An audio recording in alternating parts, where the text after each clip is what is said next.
ఒకసారి ఊహించుకోండి, ఒక భయంకరమైన తుఫాను దూసుకువస్తోంది. గాలి బలంగా వీస్తోంది. చెట్లు, ఇళ్ళు అన్నీ నాశనమైపోవడానికి సిద్ధంగా ఉన్నాయి. కాని సరిగ్గా అప్పుడు ఒక మహాశక్తివంతమైన చెయ్యి ఆ గాలిని పట్టుకుని ఆగు అని ఆజ్ఞాపించింది. ఎందుకు? దేవుడు ఆ వినాశనపు గాలులను ఎందుకాపుతున్నాడు?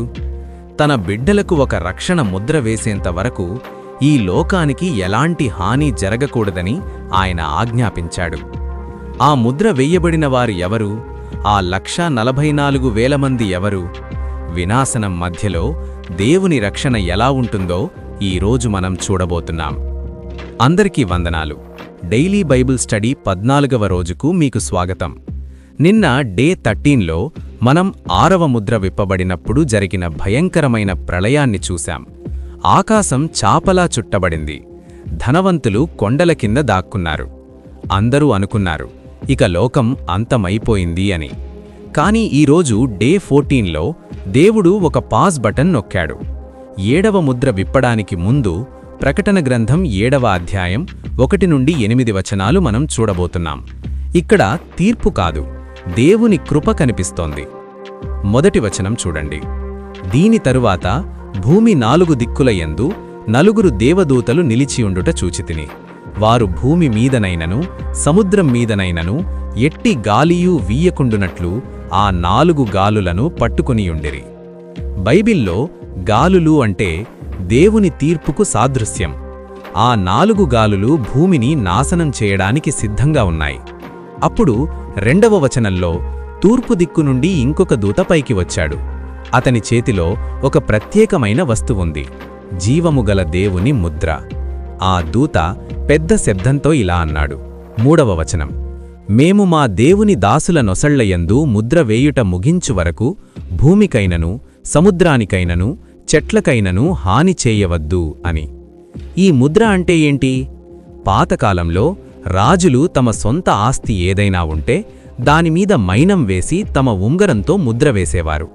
ఆ ముద్ర ఉంటే దాన్ని ఎవరూ దొంగిలించలేరు, పాడు చెయ్యలేరు. ఎందుకంటే అది రాజుగారి సొత్తు. ఇప్పుడు దేవుడు కూడా తన సేవకుల నుదుటి మీద ఒక ఆత్మీయమైన ముద్ర వేస్తున్నాడు. క్రీస్తు విరోధి కూడా తన్ను నమ్మిన వారికి కుడిచేతి మీద నుదుటి మీద 666 అనే ముద్ర వేస్తాడు కదా. దానికి ముందే దేవుడు తన వారికి తన ముద్ర వేసి భద్రపరుస్తున్నాడు. ఇప్పుడు అసలు ప్రశ్నకు వద్దాం. ఆ ముద్ర వేయబడినవారు ఎవరు? 4వ వచనం, ముద్ర వేయబడిన వారి లెక్క చెప్పగా వింటిని.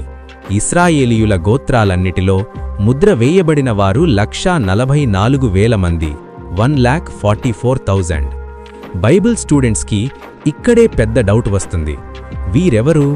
కొన్ని మతశాఖల వారు ఈ 1,44,000 మంది మేమే, పరలోకానికి వెళ్లేది మేమే మాత్రమే అని తప్పుగా బోధిస్తున్నారు.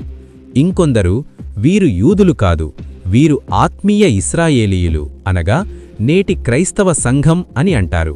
కాని మనం దేవుని వాక్యాన్ని ఉన్నది ఉన్నట్టుగా చదివితే సమాధానం చాలా క్లియర్గా ఉంది. వీరు నేటి క్రైస్తవ సంఘం కాదు. వీరు భౌతికంగా అబ్రహాము, ఇస్సాకు, యాకోబుల సంతానమైన యూదులు. ఎందుకంత ఖచ్చితంగా చెప్పగలం?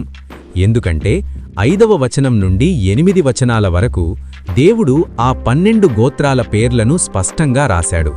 యూదా గోత్రంలో 12,000 మంది, రూబేను గోత్రంలో 12,000 మంది, గాదు, ఆసేరు, నఫ్తాలి, మనష్షే, ఇలా ప్రతి గోత్రం నుండి 12,000 మంది అని లెక్కతో సహా చెప్పాడు.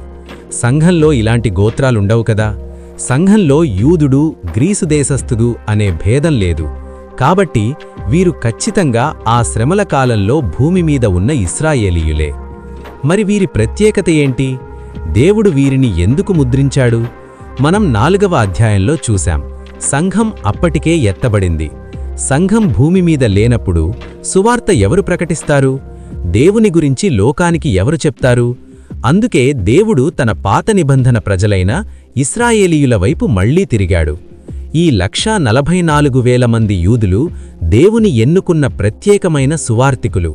వీరు క్రీస్తు విరోధికి భయపడరు, అబద్ధ ప్రవక్తలకు తలవంచరు. వీరు 144,000 మంది అపోస్తలులైన పౌలులాగా ప్రపంచమంతా తిరిగి హిందువులకు, ముస్లింలకు, నాస్తికులకు, అన్ని జనాంగాలకు యేసుక్రీస్తే నిజమైన దేవుడు అని పవర్ఫుల్గా సువార్తను ప్రకటిస్తారు. దేవుని ముద్ర వీరిమీద ఉంది కాబట్టి క్రీస్తు విరోధి వీరిని చంపలేడు. దేవుని తీర్పులు వీరిని తాకలేవు. ఐగుప్తు దేశం మీదకు దేవుడు 10 తెగుళ్లు పంపినప్పుడు ఇశ్రాయేలీయులు ఉన్న గోసెన్ ప్రాంతంలో ఏ తెగులు రాలేదు, గుర్తుంది కదా? ఇక్కడ కూడా దేవుడు తన వారిని అలాగే కాపాడుతున్నాడు. సో ఈరోజు మనం నేర్చుకున్న పాఠం, దేవుడు తీర్పు తీర్చేటప్పుడు కూడా తన ప్రజలను మరిచిపోడు.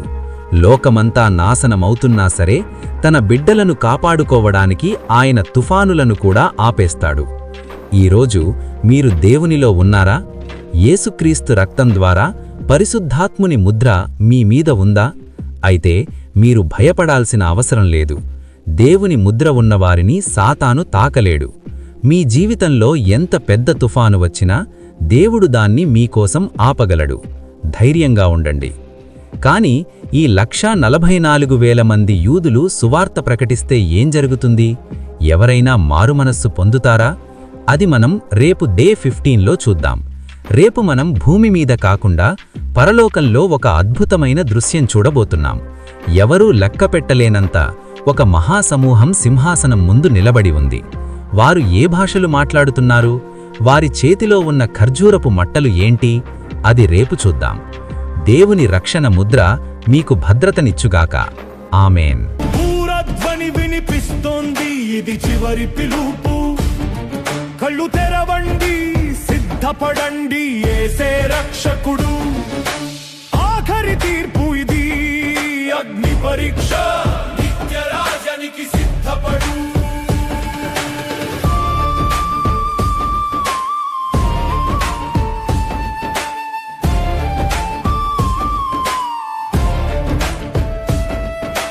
లోకం చీకట్లో ఉంది, కానీ మన వెలుగు ఆరదు. మోకళ్ళపై నిలబడి దేవుని శక్తిని కోరుకుందాం.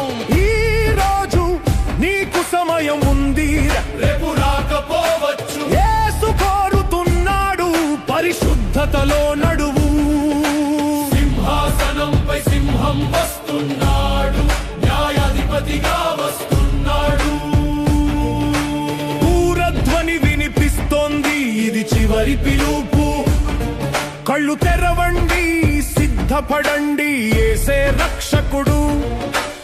ఆఖరి తీర్పు ఇది, అగ్ని పరీక్ష.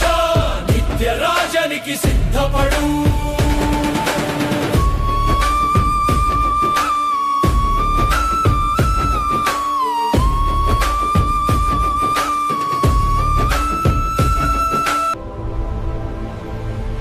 Strength in grace.